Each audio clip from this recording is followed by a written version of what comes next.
welcome back. Welcome back to the Penn Humanities Forum as we return now in the new year and the new semester to our series of events on the topic of peripheries. I'm Jim English. I'm the director of the forum.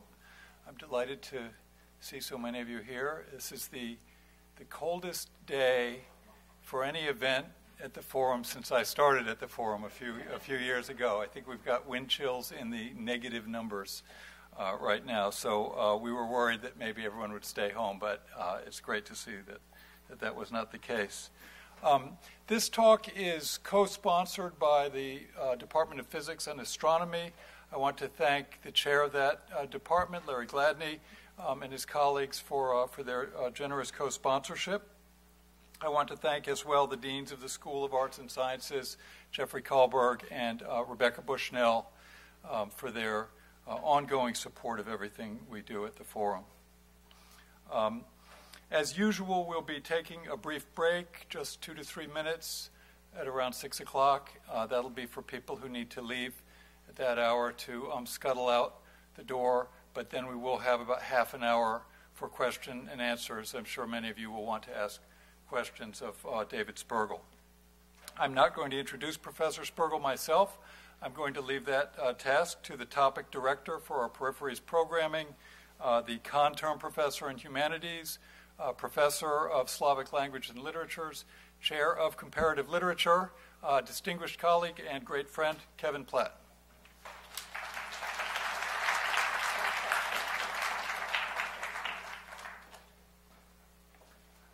So I'll join Jim in welcoming you back on this exceedingly cold day.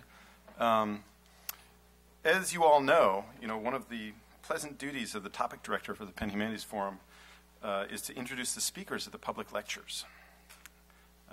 So far, I think I've managed okay.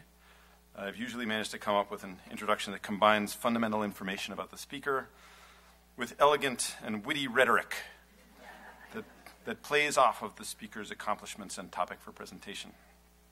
However, faced with today's speaker, Princeton University astronomer David Spergel, I have come up short. I can, of course, tell you the fundamental facts part. David Spergel is a world-renowned expert on topics relating to the age of the universe, description of its basic features and the earliest moments of its existence, which determine the formation of the galaxies and other things that we find in it.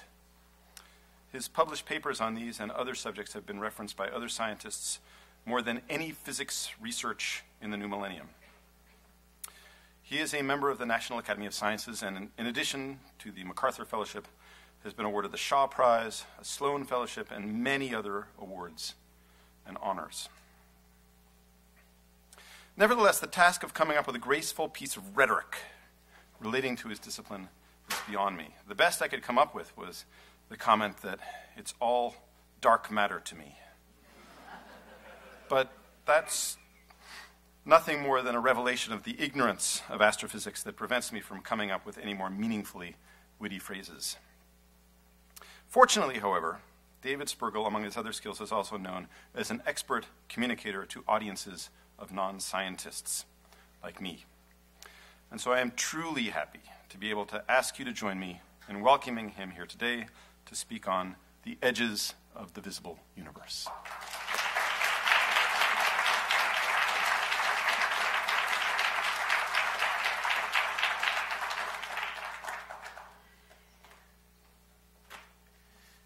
So this year I'm chairing public lectures at Princeton. So my administrative responsibility has been to give that introductory speech and then sit down. So now I'm in the, for me, now unusual position of being the person who actually has to now stand up and talk for an hour rather than for 2 minutes. So what I wanted to talk about today was the notion of edges of space and time and ask the question, does our universe have an edge in space? And what happens when we look back in time? To answer these questions, what I'll need to do is introduce you to our current understanding of cosmology. And I'll do so with an emphasis on the observations of the microwave background. And I've chosen that focus for 2 reasons. One is, I think, our measurements of the microwave background are really one of the fundamental tools for understanding the large-scale structure of the universe. It's been essential in our advances in cosmology. And also it's because that's what I work on.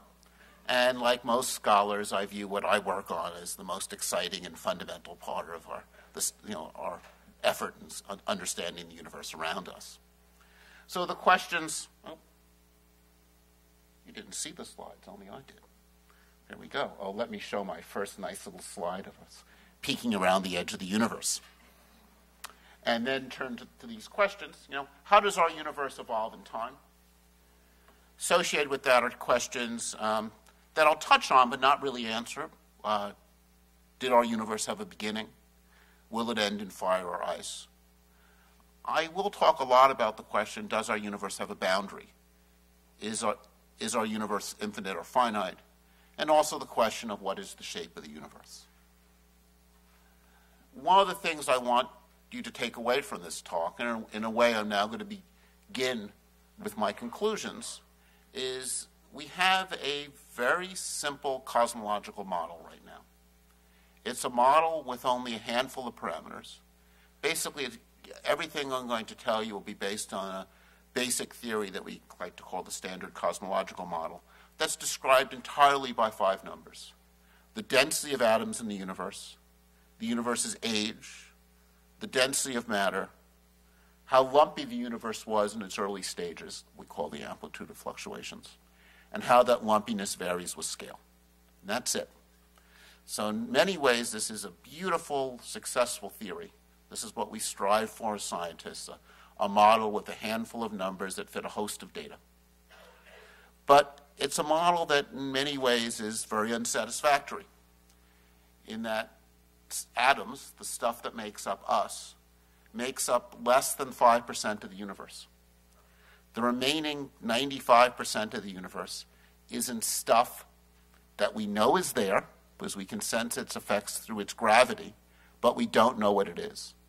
And to make life even more complicated, this stuff seems to have 2 different forms, neither of which we understand, but we give them 2 different names. They have different properties. One's what we call dark matter. Those are particles that seem to make up about 90% of the mass of our galaxy. Our current best idea is that these are some kind of subatomic particle that we haven't detected yet. We're hoping that our colleagues at the Large Hadron Collider in Switzerland or experiments looking out in space will detect this dark matter.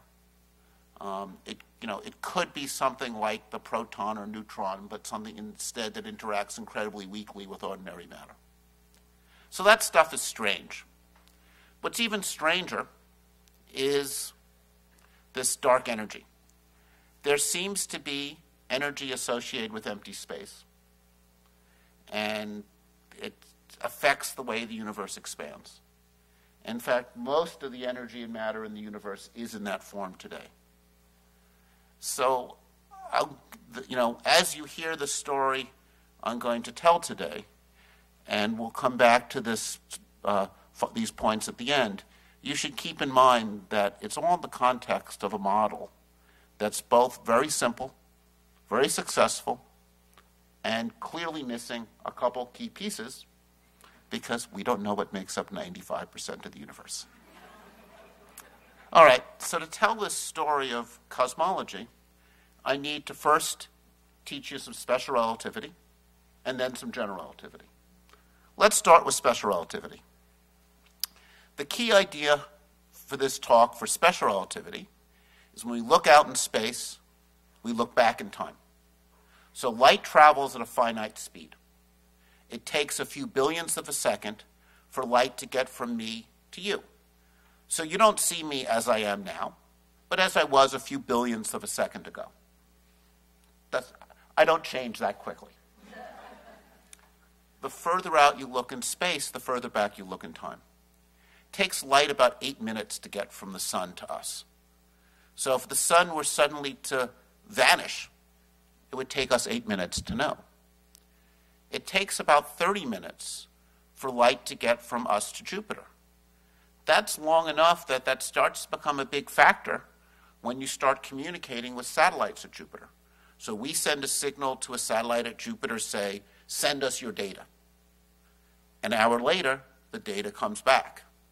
That's not so bad, but if you want to start reprogramming a computer at the orbit of Jupiter, you've got to do it in hour steps.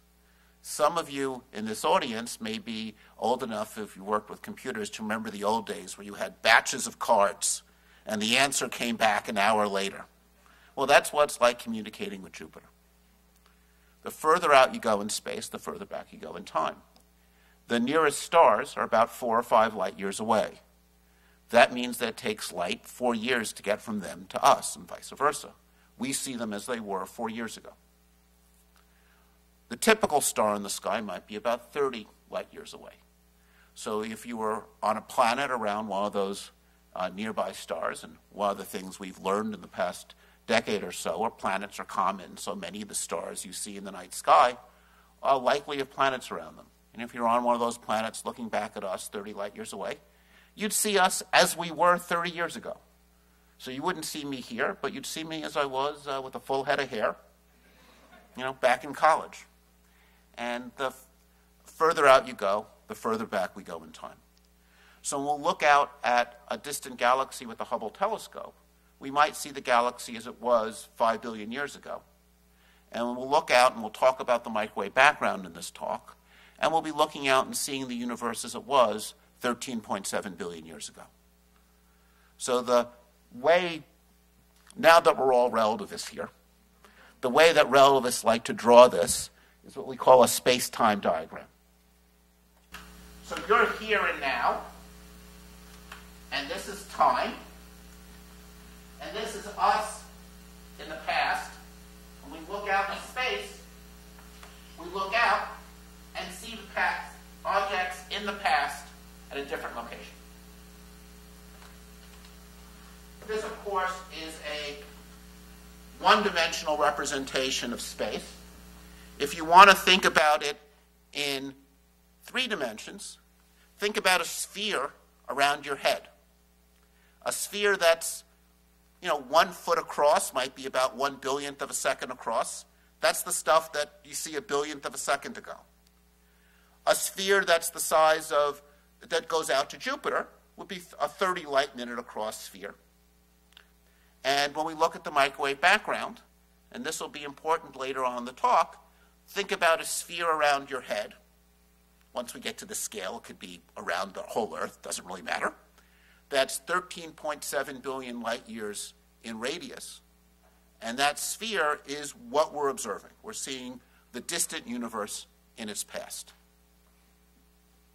Okay, good. So now we've all mastered the key concepts of special relativity. Let's move on to general relativity. And so the next step is to talk about the Big Bang Theory. And I'm not talking about the TV show, though, as one of my colleagues who's spent a significant amount of time at Caltech likes to point out, this is not a fiction show. This is actually a documentary.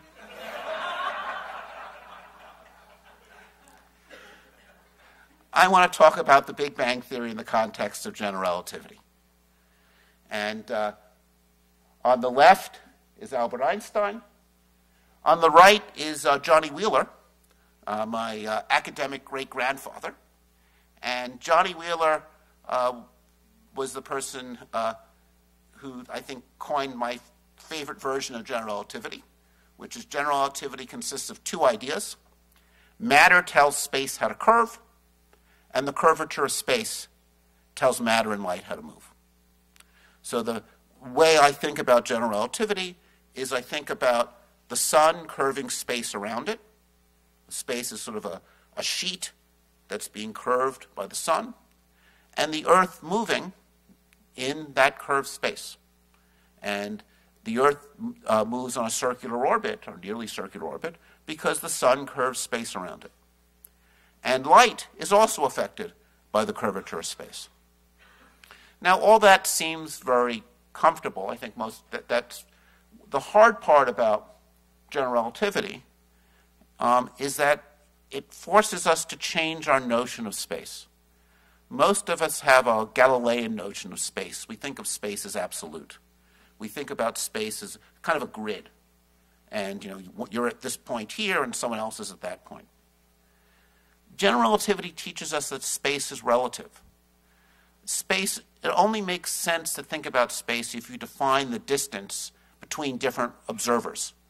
And, I can define the geometry of the surface of the Earth by telling you that it takes me, 6 hours to fly from Philadelphia to Los Angeles, 8 hours to fly to London, 12 hours to fly from London to Tokyo, and 11 hours to fly from Tokyo to Los Angeles.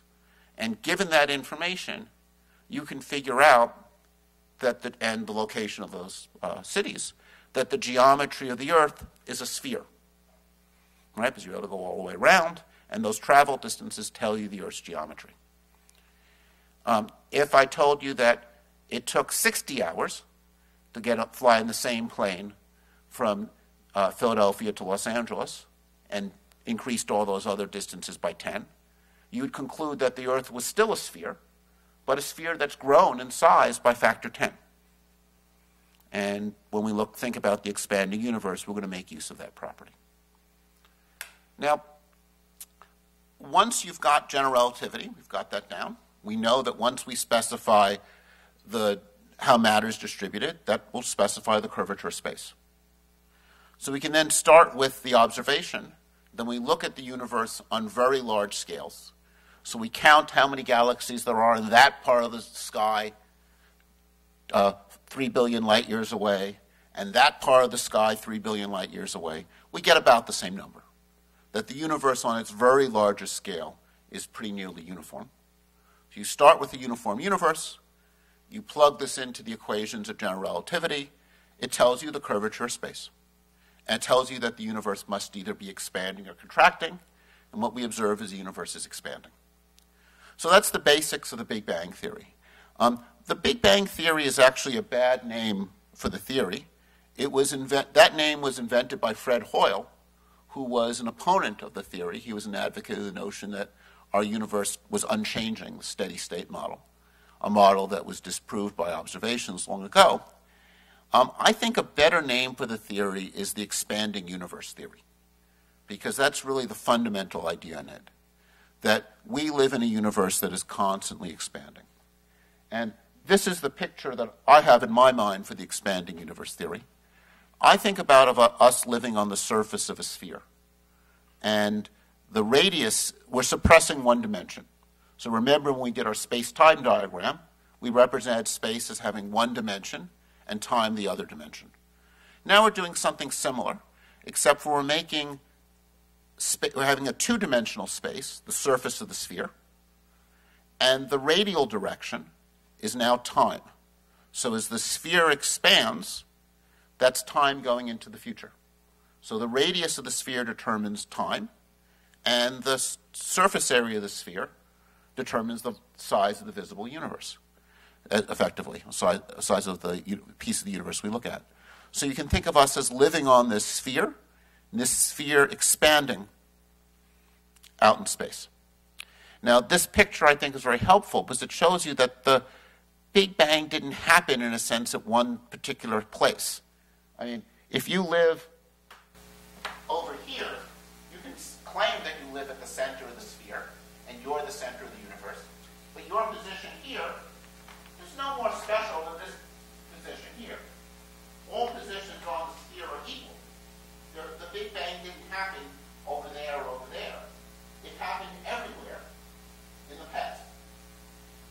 And the basis of our theory is that the universe started very hot, very dense with this Big Bang, and it expanded to produce the visible universe. So far we've talked about the evolution in time. The next piece is thinking about the geometry of the universe. As a general relativist, you know that the properties of matter determine the geometry of space. The more matter, the more curved space is. Space can have one of three possible geometries. And we quantify that by the total density of the universe. We call this omega. If the density of the universe was large, the geometry of the universe would be like that of a sphere. On a sphere, the sum of the angles in a triangle are greater than 180 degrees. If the density of the universe was large enough to be a sphere, the density would be so large that it would eventually overcome the universe's expansion. The destiny of a positively curved universe is to end in fire. A positively curved universe will start out expanding, reach a maximum size, think of that sphere reaching a maximum size, and then collapsing. And as it collapses, it will heat up and end in a big crunch. The second case is one where the density of the universe is low. In that case, the geometry of the universe is what we call hyperbolic. The sum of the angles in a triangle is less than 180 degrees. In that case, the universe expands forever, gets ever colder and colder, and its fate is to die in ice as a cold, infinite universe that lasts forever into the future. Interestingly, as we observe the universe around us, and I'll tell you about some of the data we have to measure this, the geometry of the universe turns out to be the intermediate case. The geometry is what we call flat, which means the sum of the angles in a triangle is 180 degrees. The geometry that you learned, that Mrs. Miller taught you in 9th grade, is valid not only on the scale of your high school math exam, but is valid on the scale of the visible universe. And we can measure that by looking at actually that sphere around us and measure how the surface area and volume of that sphere grows as we look out in space. And the simple case you learned, that the surface area goes as r squared, is valid on the size of the visible universe as far as our data shows. That's actually a very interesting case because it turns out to correspond to the case of total energy zero, that the energy of the universe in expansion, in kinetic energy, the motion of the universe in galaxies, exactly, which is positive, exactly balances the negative gravitational attraction energy. So we live in a universe whose total energy is close to zero. So that's the universe's geometry. Now let me turn to the universe's history.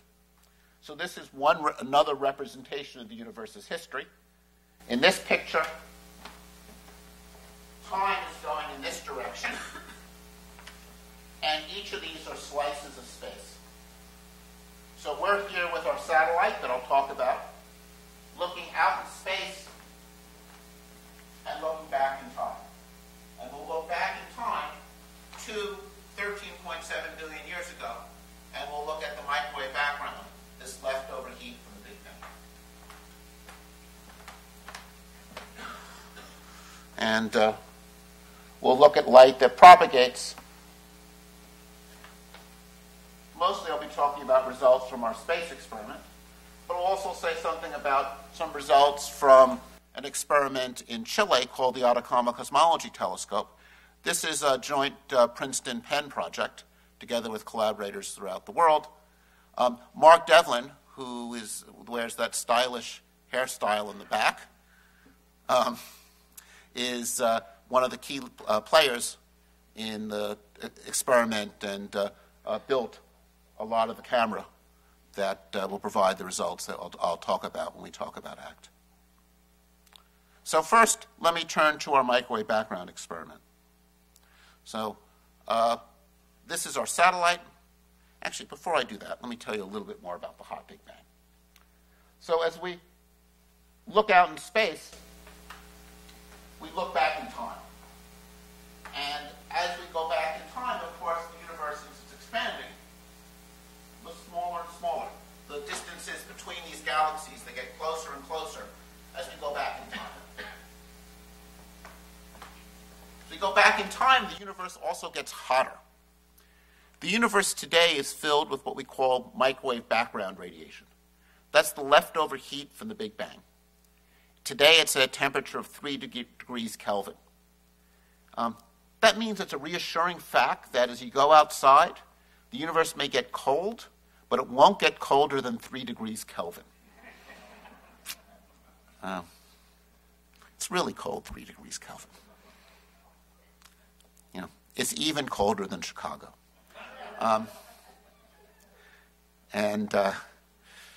So my son's now a freshman at UChicago, so I talk to him regularly, and we get the temperature there. It's cold. But this microwave background radiation, we go back in time, it gets hotter. When the universe was half its present size, its temperature was 6 degrees.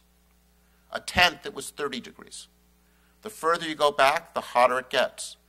When you look back this far, to about 400,000 years after the Big Bang, the universe is about 1,000th its present size.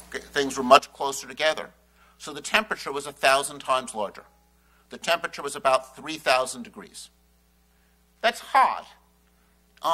It's not so hot that for physics, it's not a problem temperature. It's one that we can easily reproduce in the lab. We understand the physics there very well. And if you think about what the universe would be like then, it would be a hot plasma. It's hot enough that all the hydrogen would be ionized to protons and electrons. So the universe back then was, back before this moment, it was a dense sea of electrons and protons. About 400,000 years after the Big Bang, it got cold enough that the electrons and protons combined to make hydrogen. At that point, the universe became transparent. That's why when we look out in space, back in time, we look back to this moment 400,000 years after the Big Bang. That's kind of nice. So if we observe the universe in the microwave, we can see what the universe looked like 13.7 billion years ago.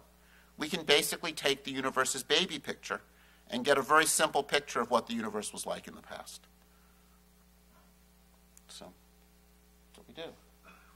So here's our satellite out in space taking a picture of the microwave sky, looking out, actually going to skip that, looking at this cosmic background radiation.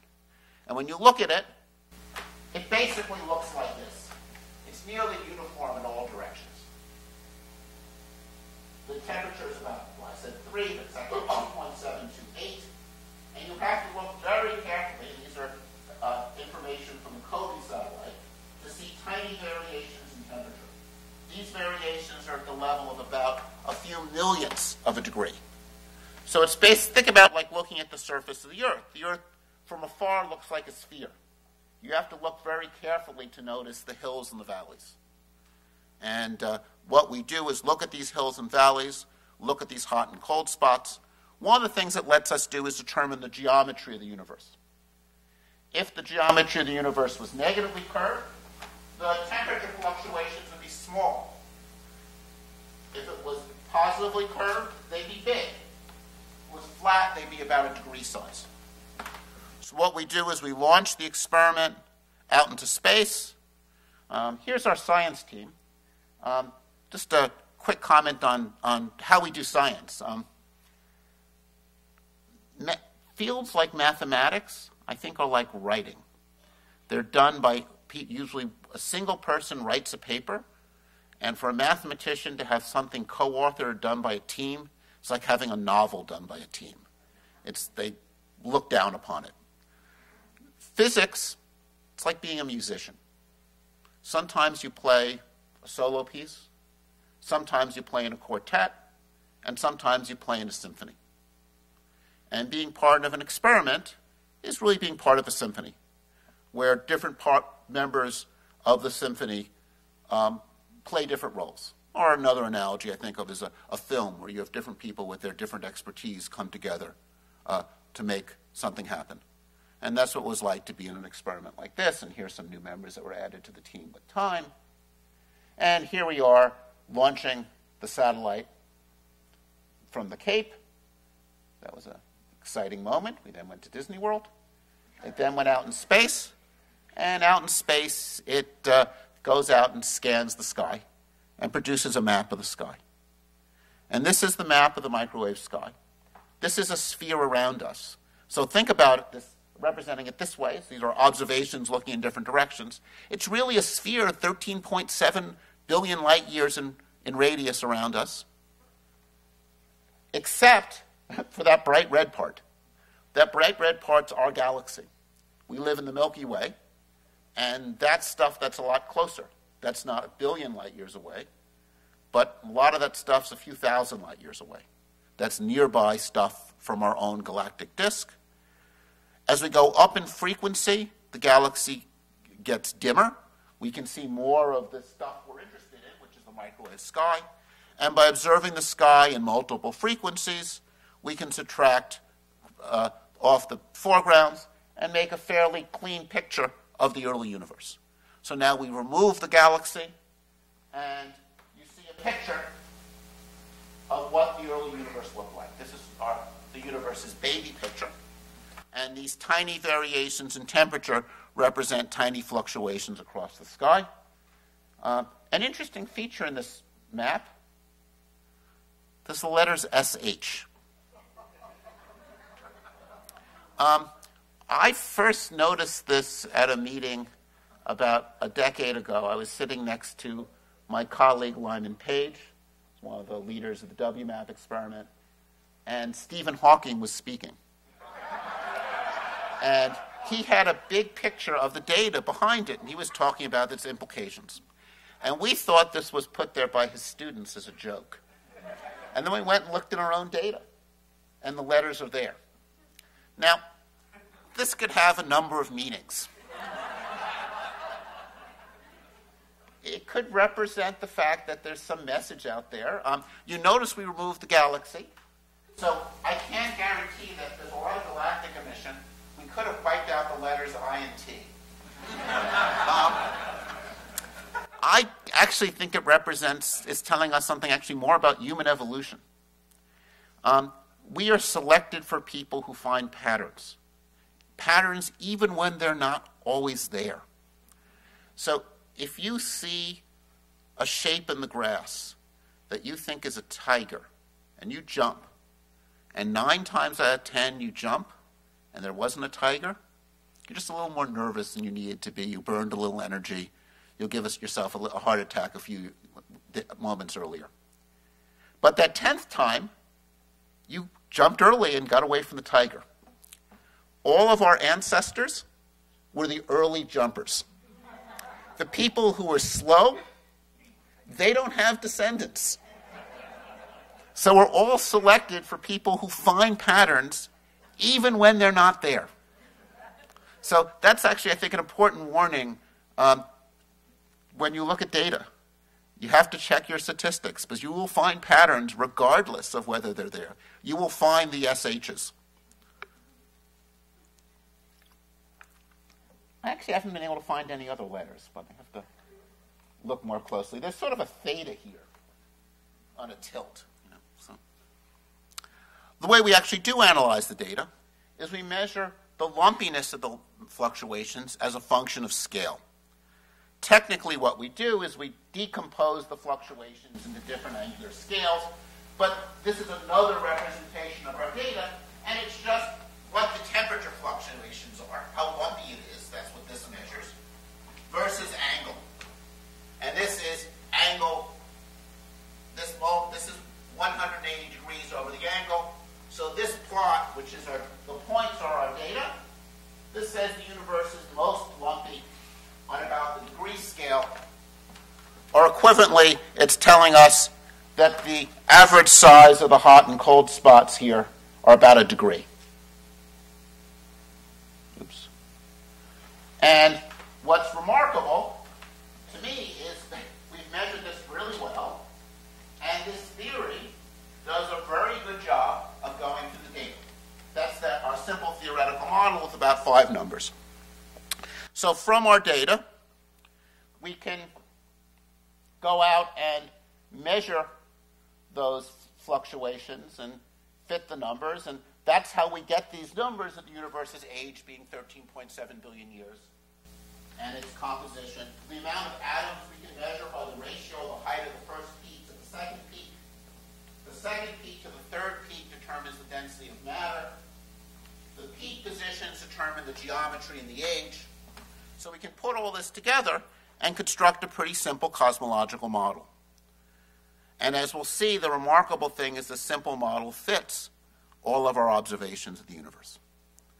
An important thing about a model like this is it makes predictions that we can go out and test. So this represents our data a couple years ago and our best fit model at the time. You'll notice I've changed the scale now so that the data I showed you now only cover this range. And you can see that our model predicts that there should be other bumps and wiggles, and these are sound waves propagating through the universe, on smaller scales. So it says if we do an experiment and zoom in on smaller scales, this predicts what we should see. That's what we did. Our group at Princeton and Penn went to Chile. Our colleagues at Chicago went to the South Pole. We both mapped overlapping regions of the sky and saw similar things, looked at different regions of the sky, measured the amplitude of our fluctuations, and we tested the model. I mean, this is what we're supposed to do as good scientists. You go out and make the measurement and see how it does. That's our current data. And the model fits really well. The data continues to improve, and it fits remarkably. This is actually a slightly old plot to give you a sense of the rate of things have moved forward in the field. There were new data released by our South Pole colleagues on December 26th of 2012, and we released data about 2 weeks ago. So I actually need to update this plot. The error bars have gotten smaller. It still fits.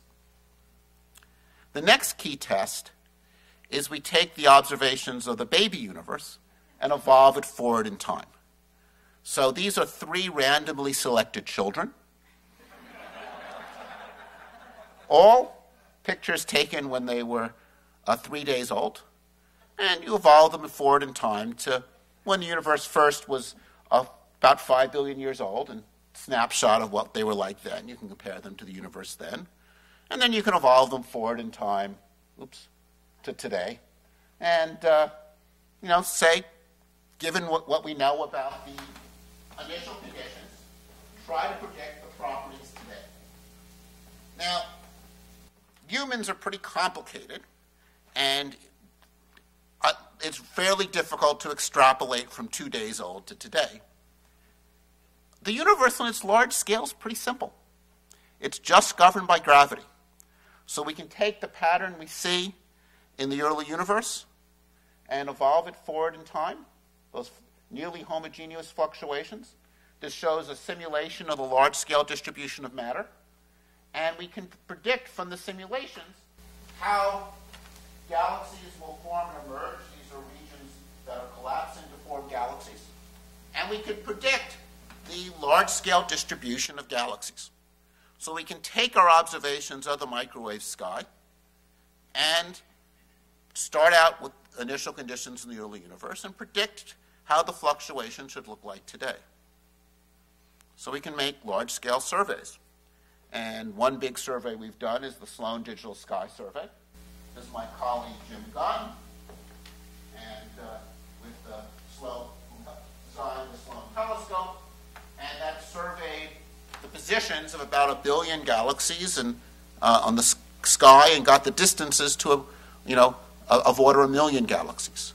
Given those distances, you can again measure the lumpiness versus scale, how clustered the galaxies are.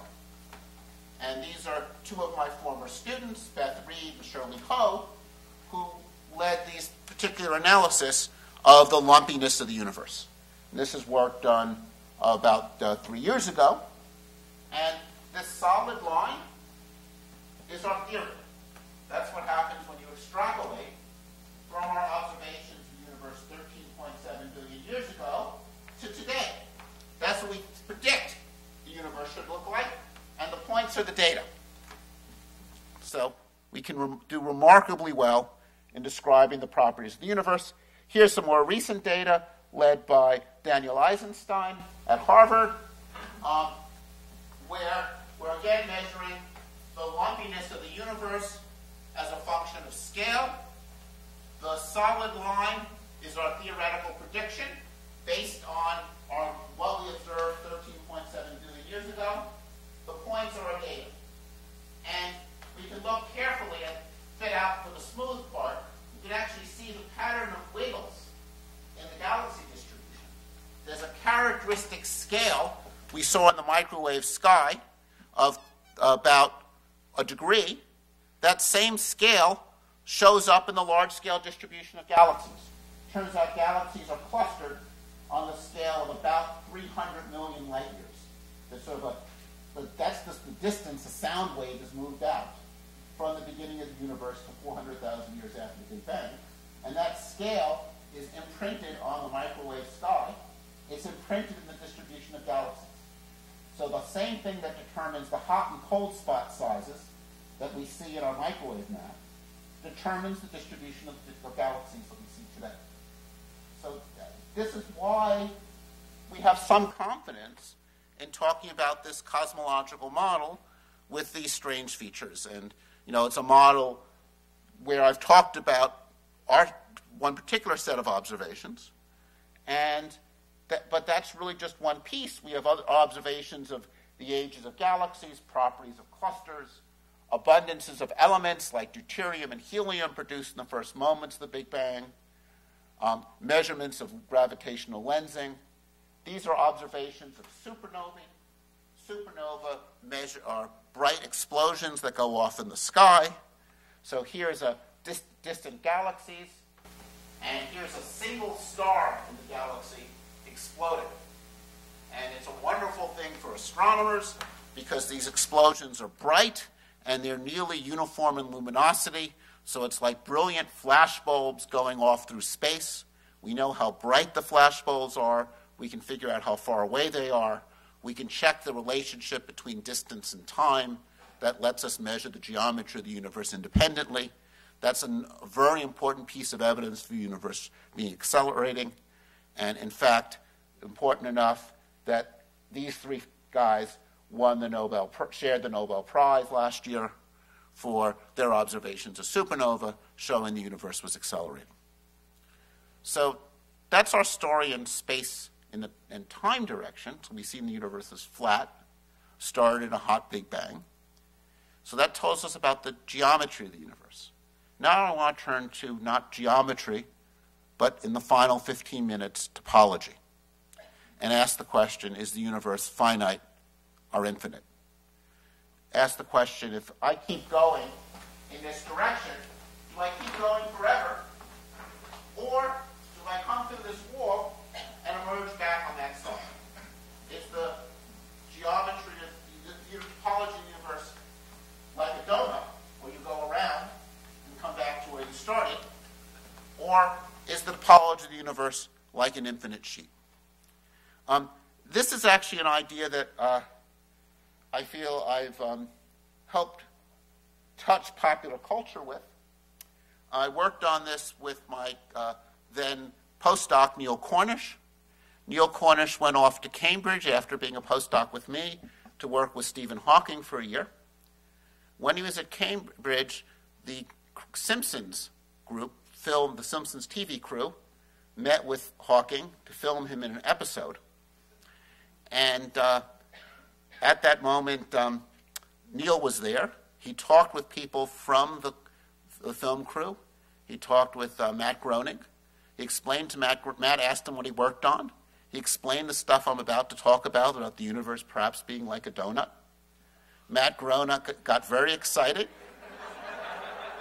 And it's really cool to have your ideas presented to Stephen Hawking by Homer Simpson. You kind of made it when that's, the culture's representation of how you present your ideas. And this idea of the universe being shaped like a donut or perhaps like a football got a lot of attention. This is notion that shaped like a football may sound confusing. That's because this is in BBC. On CNN, we think of it being shaped like a soccer ball. And one of the things I want to talk about next is this notion of, could the universe be finite? And to talk about that, I need to introduce the idea of topology. So geometry describes the shape of space. Is it flat or is it curved? I hope people can hear me in the back when I talk about it. But it doesn't tell me about the topology. So if I have a sheet of paper, I can take it, I can glue it, and make a donut. And this donut is finite. If I go around in one direction, I come back to where I started. This piece of paper, I can imagine extending it to infinity, and that's an infinite universe. So even if we know the universe's geometry, we don't know its topology, whether the universe has, in a sense, an edge. Though you'll notice a donut doesn't really have an edge. It just means you keep going and come back to where you started. It's finite. I guess to tie into the theme of the series, in a finite universe, there is no periphery. Right? You stand here thinking people far away are in the periphery. But they're as central as you are. They're just in a different location. There are a couple different ways of thinking about topology. One way is to think about a donut. Another idea is what we call a tiling. I can take this universe, and I need to represent it in this picture as it's a square with the rule of blue side A to side B and slide C to side D, or as a donut. Or I can represent it as take many copies of the same universe and tile it with identical copies. So when you leave here, you emerge here. And that's the same thing as saying when you leave here, you emerge here. Or equivalent way, when you leave here, you come back around the donut. They're all mathematically equivalent representations. And that's what we call a 2 torus, and there's our spaceship traveling around the 2 torus. And this notion of tiling is useful because we can represent lots of different topologies. So here's a topology where I've glued together this side and this side and this side, this side and this side and this side and this side. So on. That gives me a donut, if you like, or a pretzel with 2 holes. And this is a different topology. There are many different topologies. We can extend this to a higher dimension. We can imagine our universe to be a 3 torus. Many computer video games have 3 torus-like topologies. Right? These space invaders, to show my age, leave through this side, they emerge through this side. And this is a tiling that represents that topology. So you see the Earth here, and this is just a mathematical representation showing another copy of the Earth, showing you can go from here to here. There's actually an infinite number of different tilings, each associated with different topologies.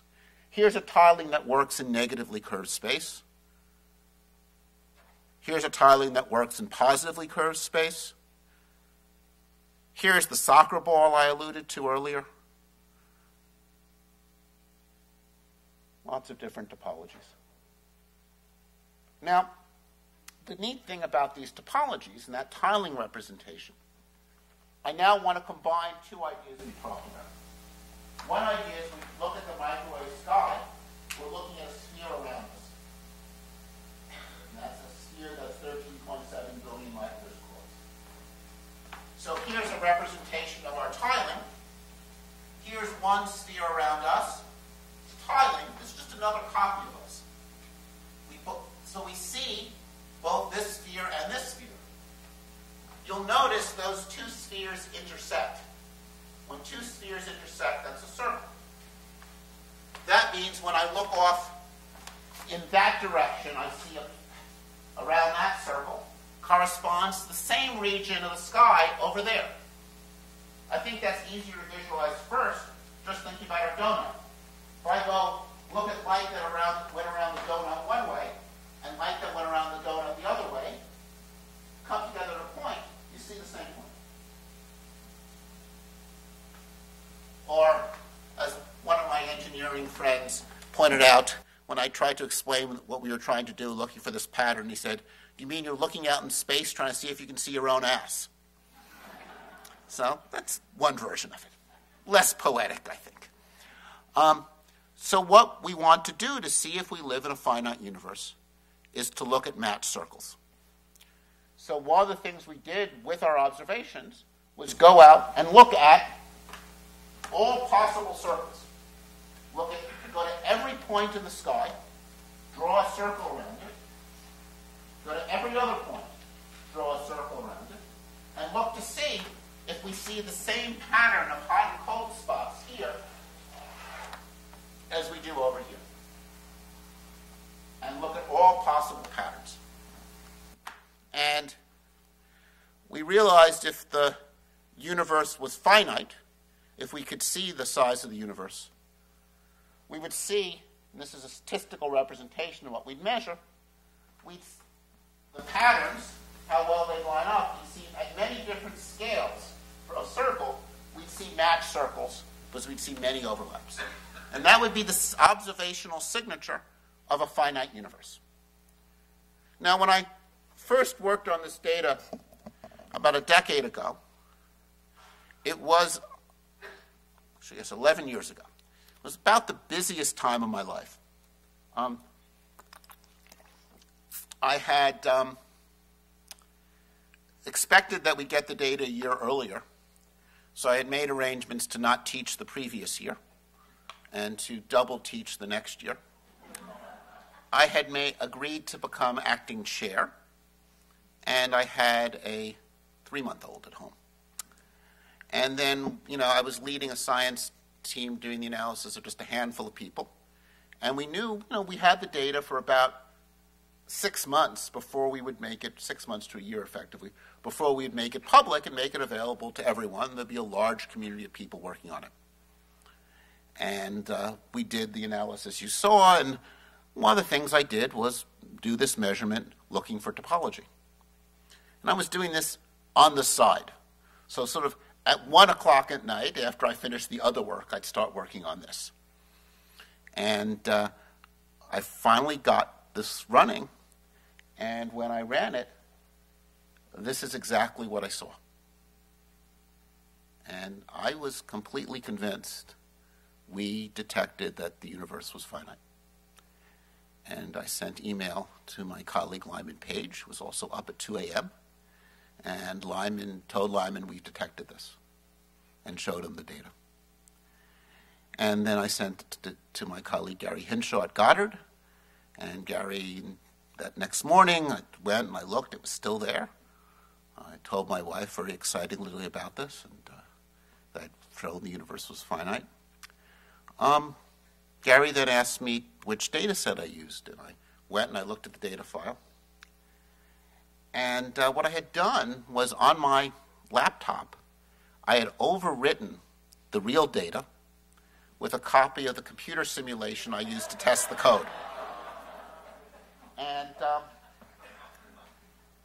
so the psychologists like to do these blind, double-blind tests. I did a double-blind test on myself.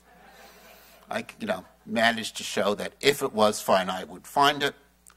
We've looked at the real data. Most recently, we just published an analysis looking at all possible angles, and what we see. Oops. Well, where's the next slide? There we go. Did I lose my mouse? What we see. There it is. No peaks. This is, of course, these little fluctuations, but this curve here shows you that 5% of the time you should cross that curve, and no matter how we looked, flipping the map around one way or another, we didn't find it. And that implies our universe is pretty big. It implies that we look out in these directions. I can look out in either way about 75 billion light years in either direction as around us, and we don't see the same pattern. So we don't know whether the universe is infinite or finite. We don't know whether there's an edge. But we know that if there's an edge, it must be very far away. We live in a universe that is very large,